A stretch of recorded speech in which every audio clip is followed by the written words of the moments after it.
Hey guys, it is Wednesday here in West Virginia, and today we're doing a special video. This is the video of our top 10 picks of 2023. Now, this is a little bit biased because these are cars that I like and collect, so I didn't kind of be very diverse with my cars that I bought this year. I'm more targeting my collection. I'm not buying just random things to do videos on anymore like I was doing when I lived in the Philippines. Now it's a little more specific to what I collect. So another thing about this video is that we're doing the last quarter of 2022 until the last quarter of 2023. And honestly, I think there's only one left over from 2022 that I brought into this video. I think only one is from 2022. The other 9 are from 2023. And before I show you that guy, these cars are in no particular order. At the end, I will show you my top 3 favorites of the group. So the guy left over from 2022 is this, the LB Silhouette Works Sylvia S15 from Mini GT. This is a fantastic looking car. It is spot on, perfect replica of the real 1-to-1 car. They did a great job with this car. It almost looks like it should have been resin with the details and such, but it's a die cast. It's amazing that they got all these details and chiseled lines and everything into a die-cast model, but they did. So this is one that I think was probably everyone's picked last year, but this year it's kind of hanging over. I noticed Lamley had picked the purple one with the green wheels. I have that one on order, but with my top 10, I always try to do new castings for the year. So this guy is left over from 2022. So anyways, the other 9 should be new castings for 2023. So next, I'm going to do another Mini GT. Actually, it's the last Mini GT, and usually it's Mini GT would take up half of my top 10 when I lived in the Philippines, but now it's not such a thing. So this is the top secret Sylvia S15, and this car looks fantastic also. Great looking car with the details, the paint job, the wheels, everything. Looks great. And the one that didn't make it, they have a Pandem S15, which is also a great looking car. It was in my thumbnail picture, but it didn't quite make the cut. And then they have another body kit coming up, and I forget who makes it. It may be a Pandem also, but it's a totally different kit. So they're really shooting out these S15s in different variants, which is cool, that they're doing totally different body kits on them. So that's the next one. Okay, now this is another Liberty Walk car, and this is one that probably a lot of people disagree on, but I liked it. It's the LBW Lamborghini Aventador in the blue. Now the blue is a little bit off. This is a metallic blue. The real one is more of like a regular base coat clear coat. I don't think it has metal flake in it, and it's a little bit lighter than this. The Mini GT one, they nailed it spot on, but the problem with the Mini GT one, it had some paint and die cast problems with the hood area and the doors.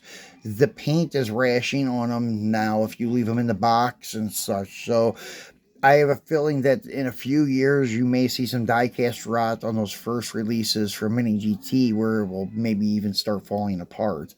But that was only on the blue, the black, and then those unofficially released ones, the red one, the yellow one, and the matte gray one.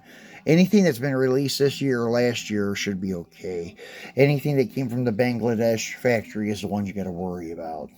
But anyways, back to this guy. This guy also has your removable rear wing and removable rear bumper, so you can see the turbos, which is really cool. And then this engine cover does come off too, but I don't know if I can get it off or not. But anyways, it does come off. But yeah, it looks cool. You can sport it without the rear bumper cover on, which you see a lot of people doing that sometimes with their real ones. So it's pretty cool that they gave you that option. That's the one thing that I was disappointed with the new Audi that came out. There's really nothing special about that car. It's just a premium, no opening parts, no extra detail. The past couple have been that way. Even the Defender 90, which was one that was going to be in the shootout for the top 10 of mine, it didn't have any removable parts or opening parts, but it was highly, highly detailed with a lot of different little features and options on it, unlike the Audi. The Audi's nice, but I can't justify the 20 bucks. So anyways, that's 3 of them. So moving along, excuse me, moving along with another Liberty Walk car. This one is an American muscle, though. And this is from Tarmac Works. And this is the Challenger Hellcat with the LBWK wide body. There's 2 variants out right now. The first release was white with black flares and black wheels, black carbon hood. I have it and I like it, but I like this one better because of the gold-centered wheels. You can see the detail of the wheel, and then the color-matched flares I like the best. I don't like when they're painted black that often, but some die-casts look okay. But if I was going to have a real one-to-one car with a wide body, it would definitely be color-matched to the body of the car. But this thing is fantastic. There's a red one coming up that is a Tarmac Miho exclusive. It's red and it has black wheels, and I think the flares are black on it too, but I will be getting it. This is a casting I'm going to try to get all the variants of. Very sweet looking car. So moving along, and this will be the last JDM and the last wide body, and this is one that I just got. We just did a video on. Love this little car. This is the what is it? I think it's Daigo Saito's drift car, and I'm not sure if I'm pronouncing his name right. I think I am. But anyways, they did an awesome job, and when I say they, it's Pop Race. I know that they did some collaborations with other companies like Mini GT and such, and I had some of their GT3 R35s that they teamed up with Mini GT on, but that was the only thing I had from Pop Race. But when I seen the Reels video from Lamely, I had to get one of these, and I got one, got it before Christmas. This is like my little Christmas present to myself. This thing is a fabulous looking car. This is another one that's hard to believe that it is die cast and not resin with all the details.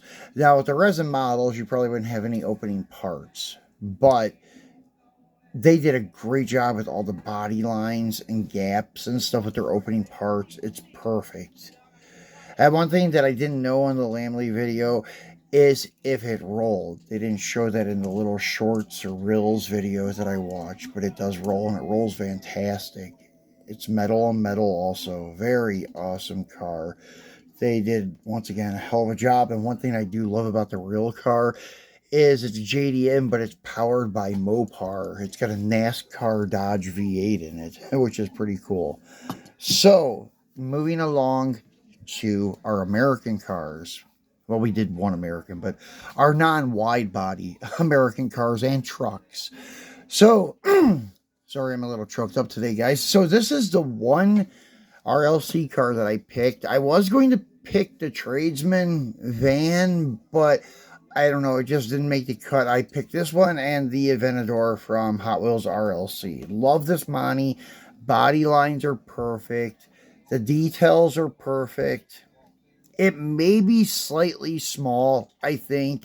It may be a little bit underscale, but it is so little that it fits into most dioramas and such fine. But yeah, it's a fully adjustable suspension car. chrome base, and this paint job is really cool. Looks like something you have seen on a 70s lowrider. Interior looks pretty cool too, done in green. They try to kind of mimic, I guess, like the velour interior and such, which is kind of cool. And this is a really cool model. Then, let's put the Lamborghini's parts back there with him. We have another car, and then the rest are trucks. This is the 70 Kingswood Estate from Auto World. I was going to pick the Caravan, but I'm just not a big fan of the Caravan. I got a couple, and I'm going to hang on to them. They're old school Mopars from the 80s, as much as probably most Mopar guys hate to admit it. They were cool cars. They were a big part of my childhood, growing up in minivans, seeing them everywhere and such. But for like the diecast, for the coolness, picking my top 10, I had to pick this as my favorite out of all the Auto World releases this year. Pretty cool old wagon. Love seeing these old wagons coming out. And this one, they tried to do a little bit of detail in the brown to make it look more wood grain with the light and dark and such, to give it a more realistic look compared to the 69s that were just brown on the side. So really cool car.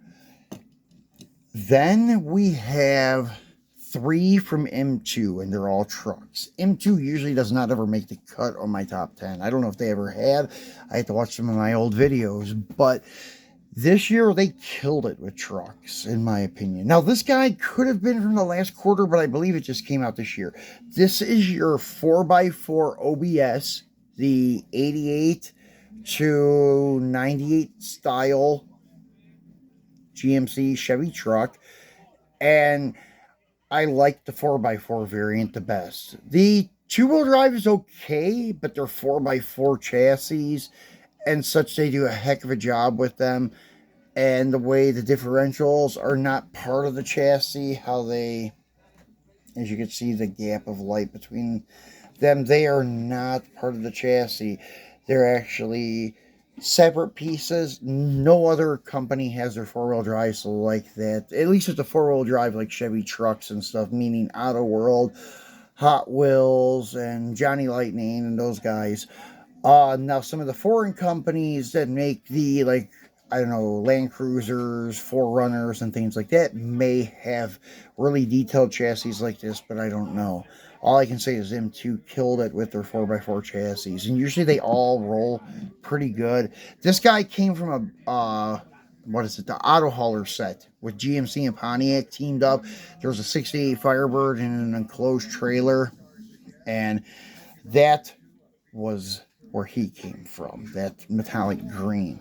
Then is the four-wheel drive Ramcharger. Once again, I loved all the Dodge trucks. Actually, I was really tempted to put 2 Dodge trucks in here from M2. I was tempted to put the Little Red Express, but I didn't. Just went with the four-wheel drive. This is their first regular release of the Power Wagon. Right before this, they had the Christmas Coca-Cola one, and then the one set of 2 Power Wagons and the Christmas ornaments. This one was in the regular box in a regular release of like 6 trucks, and then came the Mopar set with all 6, which that's where the Little Red Express was, that I was tempted to pick, but I didn't. But yeah, they did a heck of a job with the old Dodge trucks. Same thing with the chassis too. Great looking bases. The differentials are separate pieces, so very, very cool. And then last but not least is your quad cab square body dually. They have a couple of really cool ones out now. There's a two-tone Miho exclusive that's orange and I think gray. Two-tone looks really cool. May order one of those. This was the first release outside of like the club edition with the Coca-Cola on the side and on the hood. I took acetone and removed it off mine just to have a jet black one. I took the spoiler and the other little thing off the back here. So it just looks like a slam dually. I even took the hitch off to give it a clean lowrider look. So very, very cool truck. Very heavy. And I was surprised, but that actually rolls really damn good. And they did a heck of a job with replicating the dually wheels and such in a big diameter. This thing looks sweet. So the only other people that I know that did a dually that would have been maybe a little bit I don't know, the same in comparison. I'm trying to think of the right words, but anyways, I think theirs were based on the OBS style ones, or even maybe newer. It may have been like the 99 to 02 style truck, but Action Racing Collectibles made a bunch of sets with the dually, the enclosed trailer, and the show car. NASCAR, they have a bunch of sets out. Those are pretty nice too, but for like retail released stuff over the recent years, M2 gets it for the dually. So that's my top 10, guys. And as I said, I would show you my top 3. Well, if you're a follower of mine on IG, you've probably already seen the pic that I did of this guy and this guy. These two are very, very nice. Two of my favorites. And in a way, they're both Mopars. They're both powered by Mopar. This is a Mopar, the Dodge Challenger. This Hako Skyline 1972 GTR is Mopar powered, so that's cool. And then the third, I'm going to have to pick the Dodge truck. I love this Dodge truck. And this is the only vehicle from M2 where I've actually bought the whole cube of all 6 vehicles and just left them in their boxes and put them on display. That's how much I like this truck. So very nice job on that. The nice job on all of these, but that would be my top 3: the Power Wagon, the Challenger, and the Hako. So this has been a very long video, guys. Thanks for watching, and I will be back on Friday to free something for you on Free It Friday. So talk to you then. Enjoy the rest of your week.